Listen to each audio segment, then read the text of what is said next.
শাকিব খান ও জয়া আহসান অভিনীত পূর্ণদৈর্ঘ্য প্রেম কাহিনী 2 মুভি দেখে অনেকেই বলেছিল শাকিব ও জয়ার জুটি বেস্ট এবং তারা দুজনেই অনেক ভক্ত সমর্থন পেয়েছিল।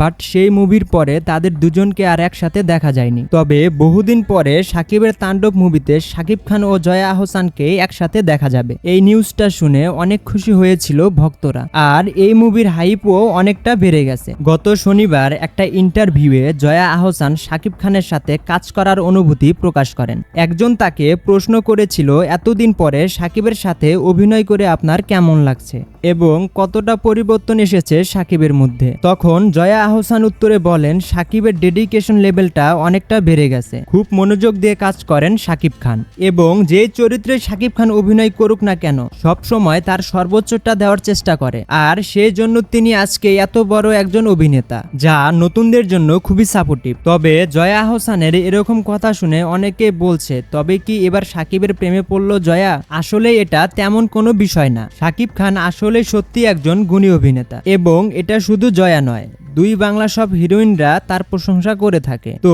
শাকিব ও জয়ার জুটি আপনার কাছে কেমন লেগেছে অবশ্যই কমেন্ট করে জানাবেন।